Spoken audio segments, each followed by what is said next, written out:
Welcome back to Conversation by IYC. Over the past few decades, yacht ownership has evolved, not just in size or speed, but in philosophy.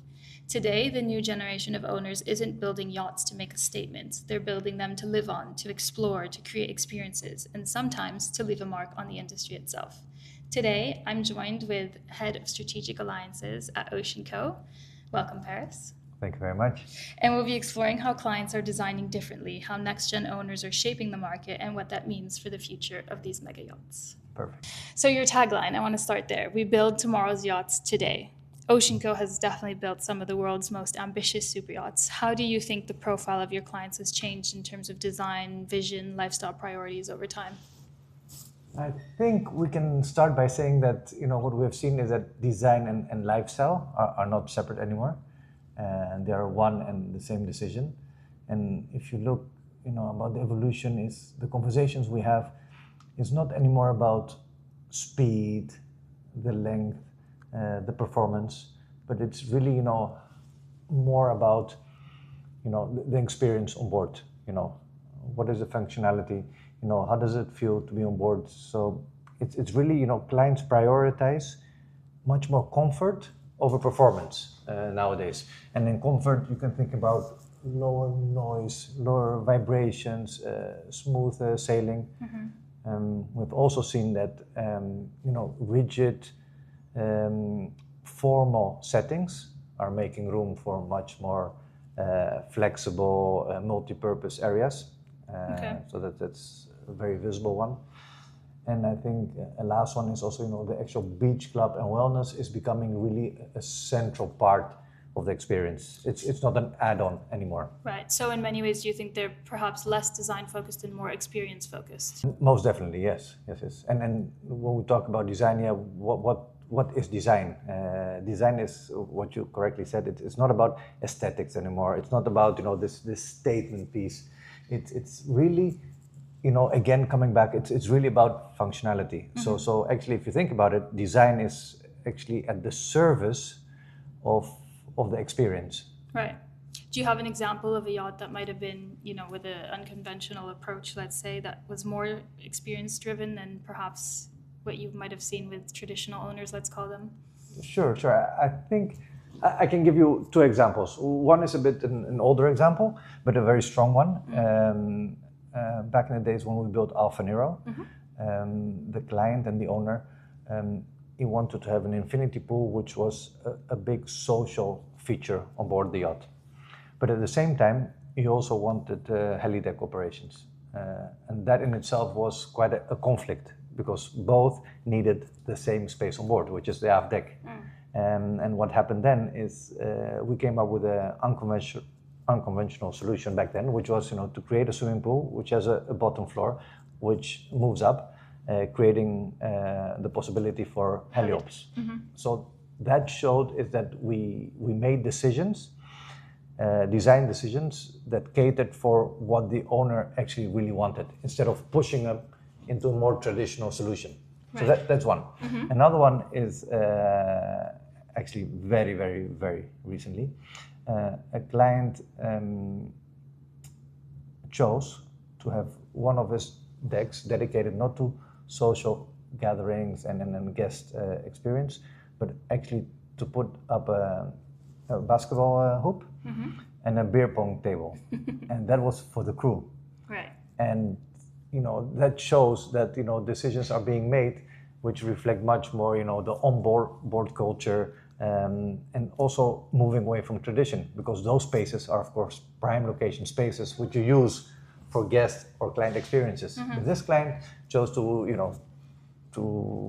favor the onboard crew culture. And so, with this new cohort of clients coming to you, are they thinking differently than traditional owners? Are their expectations evolving in terms of innovation, sustainability? Yes, definitely. You see a change, even in sustainability, like you said. It's not anymore just what comes out of the exhaust. Mm. They really want to see and hear from us what sustainability means holistically. So they do ask questions, like what do we do at the shipyard? What do we do during construction? How does a CO2 footprint look like? That's a big difference. We didn't have this kind of presentations or discussions, let's say 10 years ago. Right. And we touched, I guess, on two things. You said wellness centers, beach clubs, basketball hoops, of all things. Are there particular features or design elements that you think are specifically appealing to next-gen owners? Yeah, let's start with beach club and wellness. And I just want to touch upon that because it's much more than just the actual gym and the wellness. Is actually the wellness on board. So we see dedicated spaces for outdoor activities, Zen areas, juice stations. So it's really a much more holistic approach to wellness. Another point we see with a new mindset or the younger mindset is that food is becoming much more experiential. Back in the days where it was hidden away in galleys behind doors, now you see the chefs interacting with the guests. We have second and third galleys outside where food can be prepared and then guests can interact. So that's much more experiential. And the third one is you do see much more attention is being given to crew comfort. Happy crew, happy owner, and that is a big evolution seen. And where do you think that education is coming from? I think that education is coming from that, the new generation doesn't want to adapt to traditional settings, but they expect the yacht to adapt to them. That's one thing. It should really fit their lifestyle, and that's how they live. And that's one. And secondly is, they do have an own opinion, Gen Z, and, they don't want to be sold to. They want to be part of the whole journey. And I think, where do they get it from? It's a lot peer-to-peer. You see, they don't always go to the institutional, know-how and advice, but they look, what their peers do, and then that's what they try to bring across. And of course, through different industries, you see that everything is becoming, much more harmonized. How they live on their plane, at home, in hotels. It should have the same experience, and hence sometimes we are being asked to come to their homes to see how they live. Designers are asked to come to certain parts of their lives. They love to see what they have at home or maybe on board, to have that also on the plane and vice versa. Right. Well, you're leading me right into my next question, which is, asking about whether they're inspired by trends outside yachting. Do you have people coming to you that, I've seen this building or this hotel, this plane, this car, whatever it is, that they're inspired to kind of copy, let's say? Yeah, and even though it's not really a copy, but if they're influenced or inspired by something, they'll definitely mention it. And that's also one of the reasons we created NXT at Oceanco, which is actually an initiative where we start looking beyond yachting. What's available, what's happening.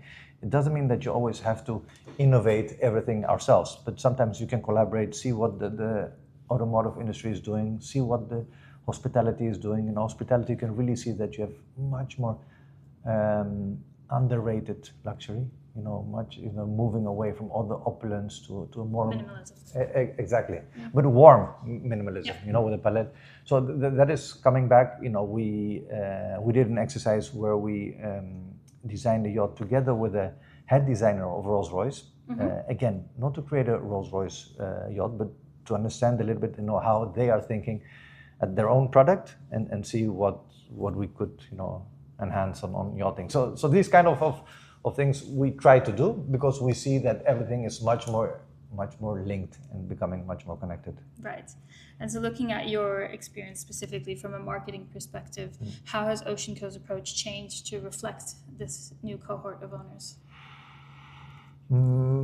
Maybe the first one is, looking over the years, we have moved away from really selling, the product, selling the specifications, the length, the beam, all these technical specifications. Of course, it's very important, but we've moved away to more, how does it feel to own a yacht? What is the experience you can have? What kind of platform does it allow you to, what allows you to do? So I think that's one. Secondly, like we discussed, they don't want to be sold to. So you need somehow to make them part of the experience. And building a custom super yacht is quite a hands-on experience, which is also part of the joy. So we're trying to invest much more time in the actual builder experience, make that fun, because it's still a 4 or 5 year period. Right. And I think then you create a community with them. And nowadays, good brands, they're not building an audience, or they're not selling to an audience, but they're building a community. So that's a little bit what we are trying to do. And the yacht itself, I guess, becomes a storytelling tool. So you said it's a long period, and the marketing kind of happens, I guess, with the client holding their hand through the whole process, from concept to actually delivering the yacht. Totally. So actually the fun should not start, upon delivery, but it should start much earlier. And it does, actually. And looking, let's say, 10, 15 years ahead, where do you think we're heading in terms of your clientele and what they'll be looking for? Are we getting crazier and crazier? We are getting more complex, that's for sure. If you see, how yachts were built 20 years ago and what's expected now on board a yacht, it's becoming much, much more complex. I actually gave a talk at the university a month ago, and there actually I got quite an interesting question from one of a Gen Z student, and they said, we as the new generation don't really like to own assets. Whether it's a car or a house, we consider it a headache. So how does yachting look at that? So that was quite an eye-opening, because it's a high-value asset, and indeed if Gen Z are not so much about ownership, then we need to think what kind of structures can we have in order to still make them enjoy yachting, perhaps without the burden of owning such a yacht. That's slowly changing. It's not an answer that we have today. What we're focusing on is to make sure that we stay connected to this generation, that they also enjoy yachting like their parents did, or the previous generation did. Perfect. Now we have our quick fire questions that we do with every guest. So no overthinking. Okay. Sunrise or sunset at anchor? Oh, sunset. Salt on your skin or sun on your face? Salt, for sure.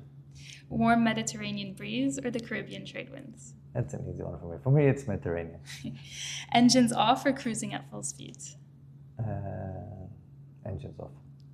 And then a destination that you'll never tire of? I'm not very objective, but the Greek islands. Perfect. Well, thank you, Paris. Thank you so much, Cindy.